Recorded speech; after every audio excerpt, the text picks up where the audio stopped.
റേമയുടെ ഇന്നത്തെ എപ്പിസോഡിലേക്ക് ഗുഡ്നസ് ടിവിയുടെ എല്ലാ പ്രിയ പ്രേക്ഷകർക്കും സ്വാഗതം. ഈ കുട്ടി ഞങ്ങളുടെ സ്റ്റാളിലേക്ക് കടന്നു വന്നു. എന്നിട്ട് ഞങ്ങളോട് പറഞ്ഞ ഒരു കാര്യമുണ്ട്.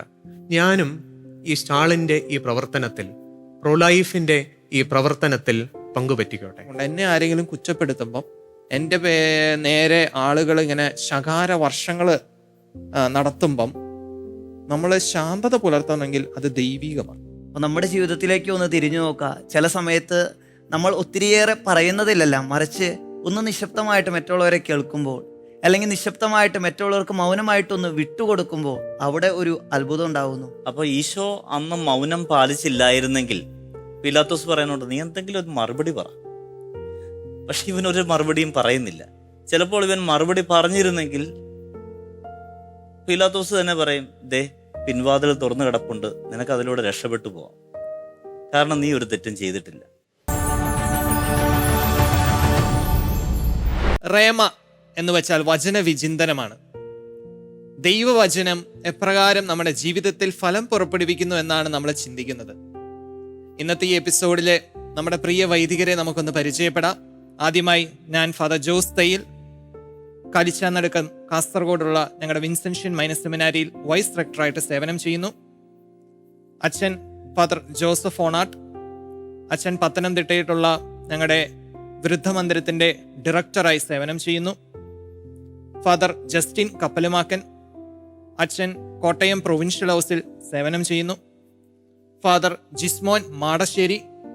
അച്ഛൻ മുന്നൂർപ്പള്ളി ആശ്രമത്തിൽ സേവനം ചെയ്തുകൊണ്ട് വൊക്കേഷൻ പ്രൊമോട്ടറായി കഴിയുന്നു. ഇന്നത്തെ റേമയുടെ എപ്പിസോഡ് നമുക്കൊരു ഗാനത്തോടു കൂടി ആരംഭിച്ചാലോ? ഈശ്വരാ എന്നെ നിൻ വീണയാക്കൂ, വീണയിൽ നീട്ടുന്ന രാഗമാക്കൂ.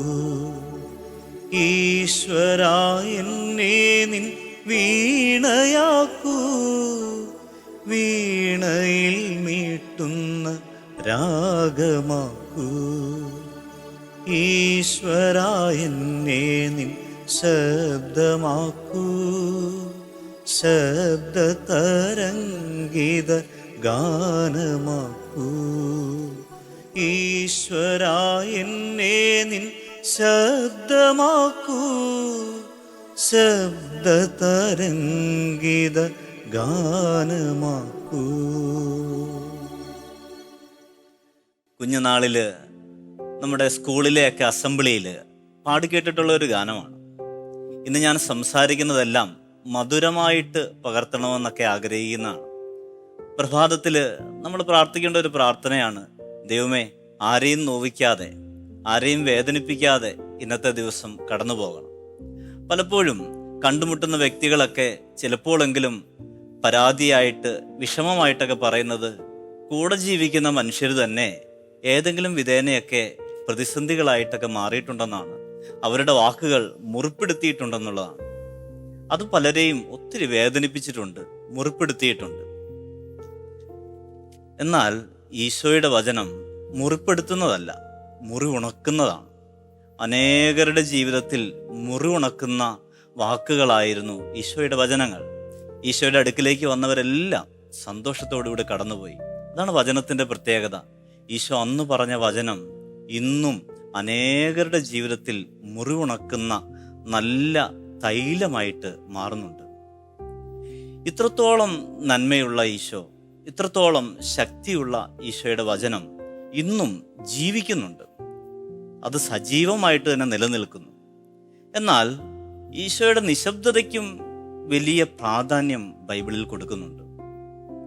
ഈശോ പലപ്പോഴും നിശബ്ദനായിരുന്നു, ധ്യാനിച്ചിരുന്നു എന്നുള്ളതൊക്കെ നമ്മൾ കാണുന്നുണ്ട്. ഈശോയുടെ പീഡാനുഭവം ആരംഭിക്കുന്നതിൻ്റെ വിചാരണയുടെ സമയത്തും ഇതുപോലൊരു നിശബ്ദനായ ഈശോയെ നമുക്ക് കാണുവാൻ സാധിക്കും. യെശയ്യാ പ്രവചനം 53 പറയുന്നത് പോലെ അവനൊന്നും ഉരിയാടിയില്ല. ഈശോ തനിക്ക് വേണ്ടിയിട്ട് ഒരു വാക്കുപോലും ഉരിയാടിയില്ല. ആരുടെയും മുൻപിൽ തനിക്ക് വേണ്ടിയിട്ട് ഒരു വാദമുഖവും നിരത്തിയില്ല, ന്യായീകരണങ്ങളും ഇല്ലായിരുന്നു. മർക്കോസിന്റെ സുവിശേഷം 15-ാം അധ്യായം 5-ാം തിരുവചനം ഇപ്രകാരം പറയുന്നു, യേശു മറുപടി ഒന്നും പറഞ്ഞില്ല. തന്മൂലം പീലാത്തോസ് വിസ്മയിച്ചു. ഈശോ മറുപടി ഒന്നും പറഞ്ഞില്ല. പക്ഷെ ഈശോ മറുപടി പറയാതിരുന്നപ്പോൾ അത് വലിയൊരു മുഴക്കമായിട്ട് മാറി. ആ ദേശാധിപതിയെ പോലും വിസ്മയിപ്പിക്കുന്ന ഒരു നിശബ്ദതയായിരുന്നു. എന്നാൽ ഈശോ സംസാരിച്ചിരുന്നു. വിചാരണ സമയത്ത് ഈശോ സംസാരിച്ചത് ഒരു കാര്യത്തിന് വേണ്ടി മാത്രമാണ്. നീ ദൈവപുത്രനാണോ എന്ന് ചോദിക്കുമ്പോൾ ഈശോ സംസാരിക്കുന്നുണ്ട്. അവൻ്റെ ദൈവത്വത്തെക്കുറിച്ചുള്ള വാക്കുകളിൽ ഈശോ സംസാരിക്കുന്നുണ്ട്. പ്രിയ സഹോദരങ്ങളെ, നമ്മൾ സംസാരിക്കേണ്ട ഇടങ്ങളുണ്ട്. സംസാരിക്കാൻ ദൈവം ആഗ്രഹിക്കാത്ത ചില ഇടങ്ങളുണ്ട്. നമ്മുടെ നിശബ്ദത പോലും ഒത്തിരി പേരെ സൗഖ്യപ്പെടുത്തുന്ന അനുഭവങ്ങളൊക്കെ ഉണ്ട്.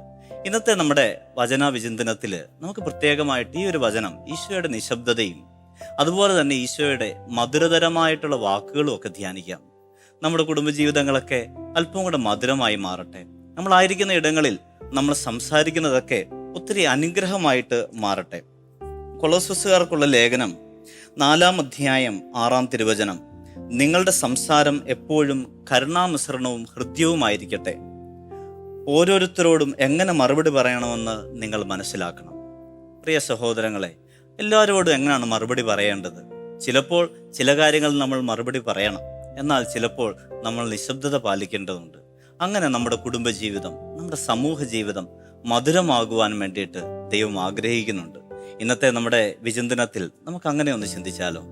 അച്ഛൻ ഇത് പറഞ്ഞപ്പം എൻ്റെ മനസ്സിലേക്ക് വന്നൊരു വചനം വിശുദ്ധ മത്തായിയുടെ സുവിശേഷം 11-ാം അധ്യായം 29-ാം തിരുവചനം. അതിനകത്ത് ഈശോ പറയുന്ന ഒരു കാര്യമുണ്ട്, ഞാൻ ശാന്തശീലനും വിനീത ഹൃദയനുമാണ്, നിങ്ങൾ എന്നിൽ നിന്ന് നോക്കി പഠിക്കുവിൻ. ഈശോ പല കാര്യങ്ങളും പറഞ്ഞിട്ടുണ്ട്. നമ്മൾ ഈശോയുടെ പല കാര്യങ്ങളും നമ്മൾ അനുകരിക്കണം. പക്ഷേ ഈശോ എന്നിൽ നിന്നും നോക്കി പഠിക്കണം എന്ന് പറഞ്ഞ ഒറ്റ കാര്യമുള്ളൂ. പഠിക്കണം എന്ന് പറഞ്ഞ ഒറ്റ കാര്യമുള്ളൂ. അത് അവൻ്റെ ശാന്തശീലതയും അതുപോലെ തന്നെ ഈ മൗനം പാലിക്കുന്ന കാര്യമാണ്. ശാന്തശീലയും എളിമയും. നമ്മുടെ ജീവിതത്തിൽ നമ്മൾ ഏറ്റവും കഷ്ടപ്പെടുന്ന ഒരു കാര്യമാണ് നമ്മുടെ നാവിനെ നിയന്ത്രിക്കുക എന്നുള്ളത്. അച്ഛൻ മധുരമായ വാക്കുകളെ കുറിച്ച് പറഞ്ഞു, ശാന്തതയെക്കുറിച്ച് പറഞ്ഞു.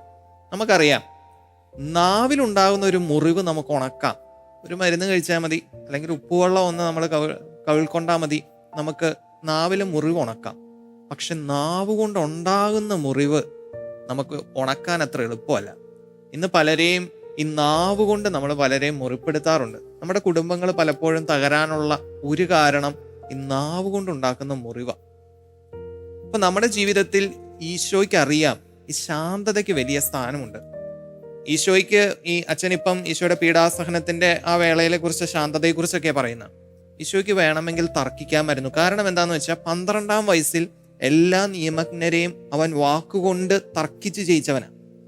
അപ്പൊ അവൻ അതിനുള്ള ശേഷിയുണ്ട്. എന്നിരുന്നാലും അവൻ മനഃപൂർവ്വം ശാന്തത സ്വീകരിച്ചിട്ടുണ്ടെങ്കിൽ അതിൽ നിന്നും അവൻ നമ്മളോട് പറയുന്ന കുറച്ച് കാര്യങ്ങളുണ്ട്. അപ്പം അവൻ പറയുന്ന ഒരു കാര്യം എന്താണെന്ന് വെച്ചാൽ, അവന് വേണമെങ്കിൽ വാദിക്കാമായിരുന്നു, ഞാൻ തെറ്റ് ചെയ്തിട്ടില്ല, ഞാൻ അങ്ങനെയാണ് ഇങ്ങനെയാണ് എന്നെല്ലാം പറഞ്ഞ് അവന് വേണമെങ്കിൽ പറയാമായിരുന്നു, ഞാനൊരു നിഷ്കളങ്കനാ, പക്ഷെ നിങ്ങൾ എന്നെ തൂക്കിക്കൊന്നോ. അപ്പൊ യഥാർത്ഥത്തിൽ അവൻ അത് ചെയ്യുമ്പോൾ എന്താണ് അവിടെ ഉണ്ടാകുന്നത്? അവനൊരു രക്തസാക്ഷിയായി മാറുക. പക്ഷെ ഈശോ അത് ആഗ്രഹിക്കുന്നില്ല. ഈശോ ആഗ്രഹിക്കുന്നത് എന്താ? ഒരു കുറ്റവാളിയെ പോലെ പോയി, ഞാൻ ബാക്കി കുറ്റവാളികൾ എപ്രകാരം ശിക്ഷിക്കപ്പെടുന്നുവോ അതുപോലെ ഞാനും ശിക്ഷിക്കപ്പെടണമെന്നാണ് ഈശോ.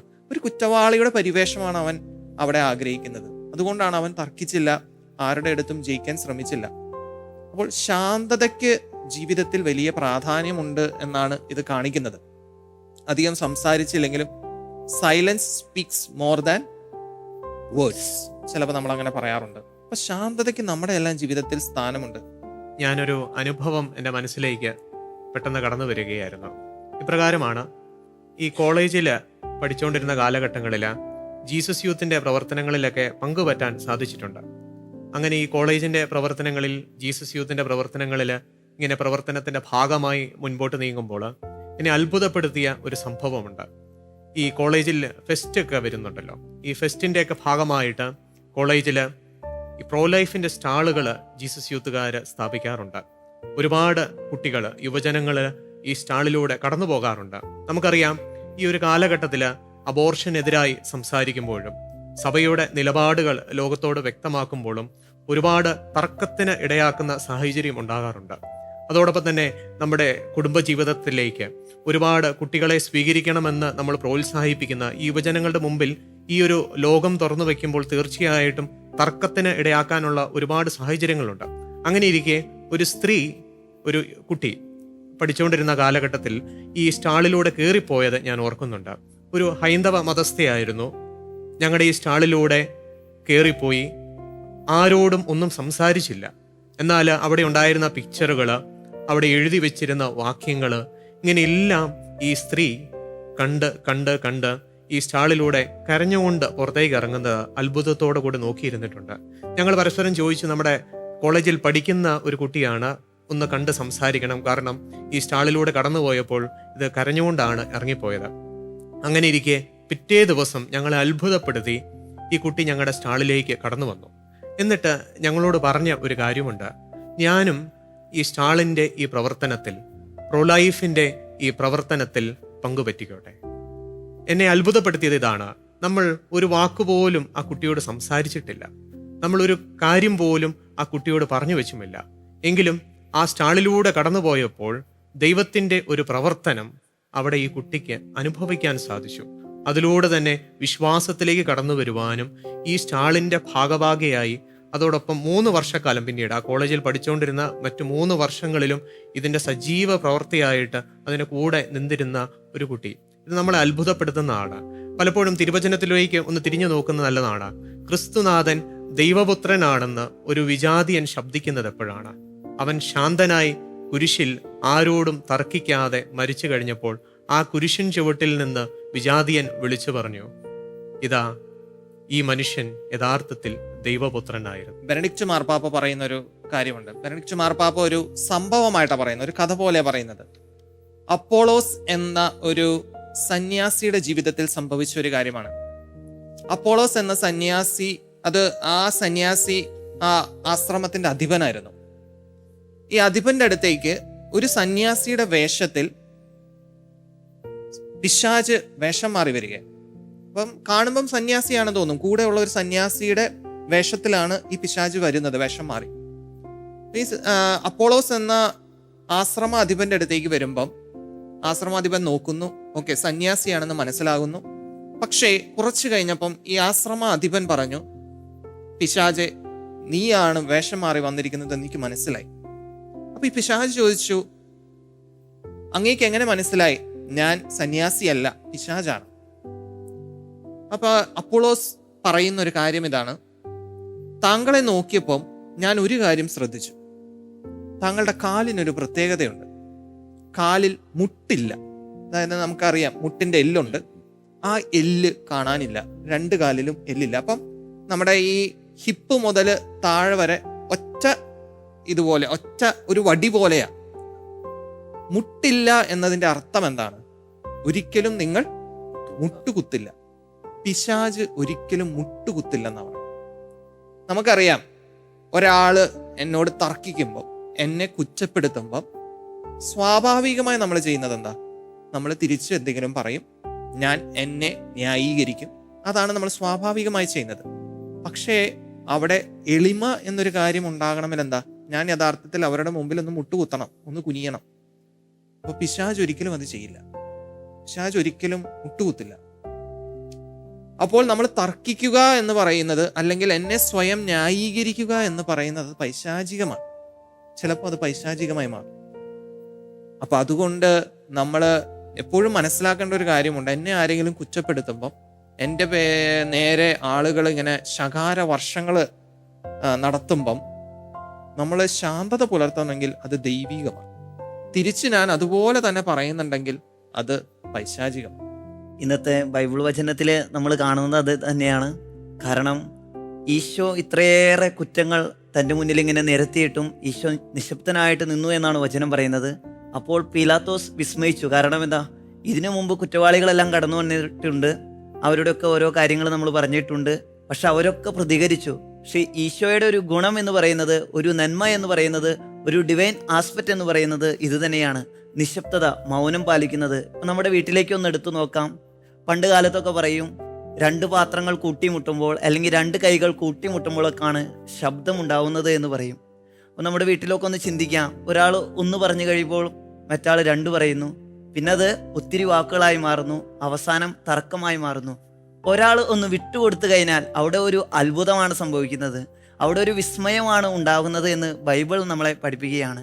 ഒരു ചെറിയ ഒരു കഥ ഞാൻ വായിക്കാനിടയായി. കഴിഞ്ഞ ദിവസം ഇങ്ങനെ ബുക്കുകളൊക്കെ വായിച്ചു കൊണ്ടിരുന്നപ്പോൾ ഒരു ചെറിയ കഥ, ഒരു എക്സ്പീരിയൻസ് ആയിട്ട് ഇങ്ങനെ ആ ലേഖനത്തിൽ കണ്ടു.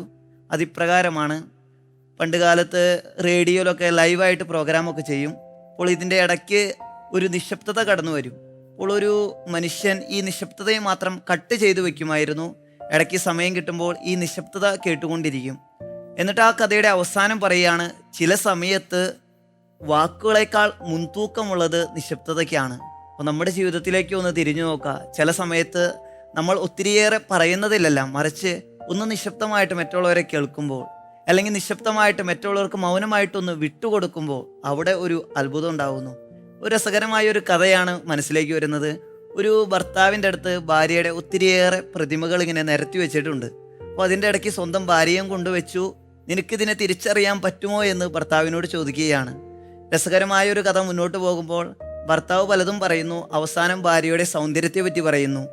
വളരെ മോശമായി പറഞ്ഞു കഴിയുമ്പോഴത്തേക്കും ഭാര്യ വിട്ടുകൊടുക്കാൻ തയ്യാറാകാതെ പ്രതികരിക്കുകയാണ്. ഭാര്യയെ തിരിച്ചറിയാൻ സാധിച്ചു. ഇത് തന്നെയാണ് പലപ്പോഴും അവിടെയൊന്ന് നിശബ്ദമായിട്ട് നിന്നുവെങ്കിൽ ഭർത്താവ് വിസ്മയിച്ചേനെ, ഭർത്താവ് ഒരു പക്ഷേ തോറ്റുപോയേനെ ആ മത്സരത്തിൽ. പക്ഷെ ഭാര്യയെ തിരിച്ചറിയാനായിട്ട് സാധിക്കുന്നത്, ഭാര്യയ്ക്ക് മൗനം വചിക്കാൻ സാധിക്കുന്നില്ല, മൗനമായിട്ടൊന്നും ഇരിക്കാൻ സാധിക്കുന്നില്ല എന്നത് ഭർത്താവിന് തിരിച്ചറിയാം. അപ്പോൾ നമ്മുടെ കുടുംബത്തിലൊക്കെ നമ്മൾ ശ്രദ്ധിക്കേണ്ടത് ഒരു കാര്യം ഇതാണ്. ഭർത്താവ് ഒന്ന് പറയുമ്പോൾ, മക്കളൊന്ന് പറയുമ്പോൾ, അല്ലെങ്കിൽ മക്കളോട് മാതാപിതാക്കളൊന്ന് പറയുമ്പോൾ ഒന്ന് മൗനമായിട്ടൊന്ന് ശ്രവിക്കാൻ, ഒന്ന് മൗനമായിട്ട് സ്നേഹത്തോടൊന്ന് കേൾക്കുവാൻ നമുക്ക് സാധിക്കുന്നുണ്ടോ എന്നാണ് നമ്മളൊന്ന് ചിന്തിക്കേണ്ടത്. പ്രത്യേകിച്ച് ഈശോയുടെ ഒരു ഗുണമാണ് നമ്മൾ ഈ വചനത്തിലൂടെ കരസ്ഥമാക്കേണ്ടത്.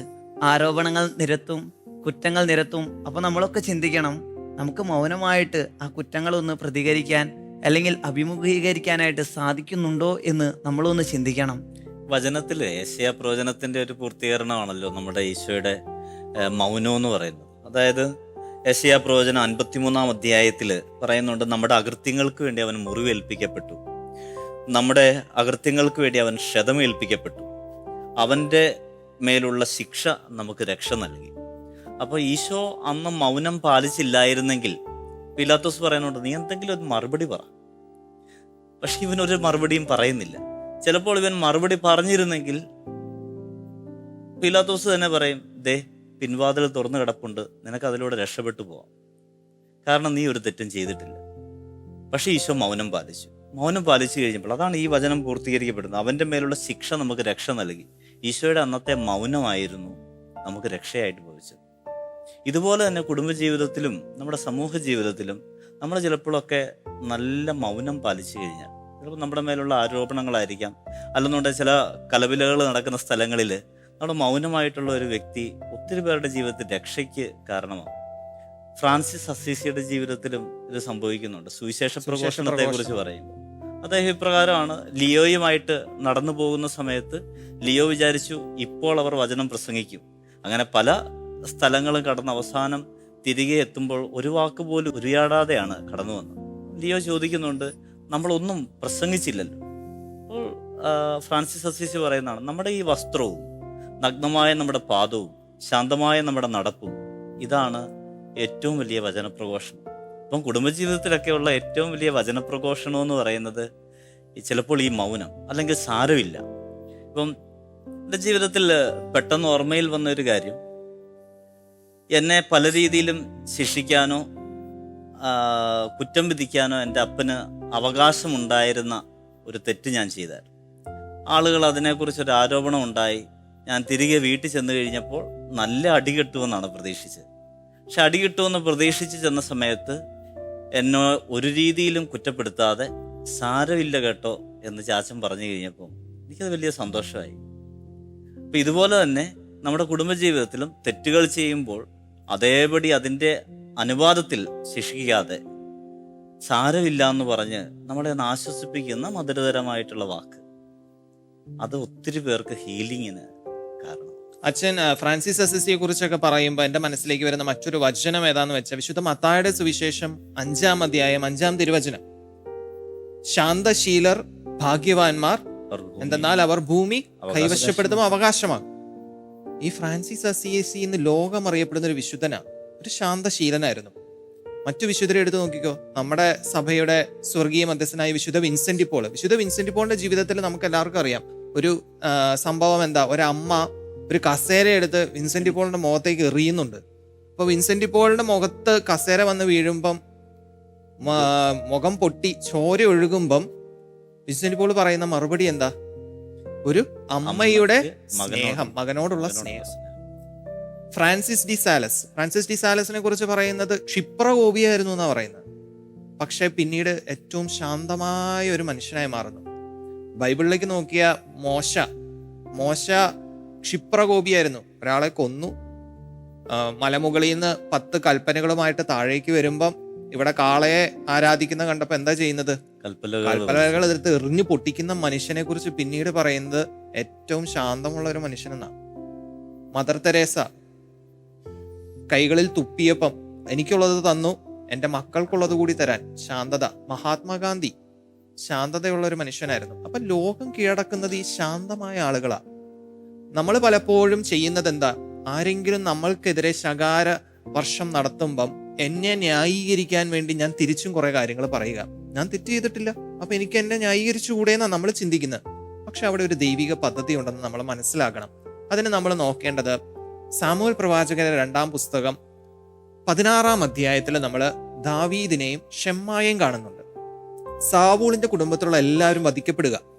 അപ്പൊ ഈ ഷെമ്മായി വന്ന് ദാവീദിനെതിരെ കുറ്റവിചാരണ ചെയ്യുക. അതായത് ദാവീദിനെതിരെ പറയുന്നത് എന്താ? നീ എല്ലാവരെയും കൊന്നു, ശാപവാക്കുകൾ ഇങ്ങനെ പറയുക. അപ്പോൾ ദാവീദിന്റെ അംഗരക്ഷകർ ദാവീദിന്റെ സംരക്ഷണത്തിനായി വരുന്നുണ്ട്. എന്നിട്ട് പറയുന്നു, നീ രാജാവാണ്, അവനെ വിധിക്കുന്നൊക്കെയാണ്.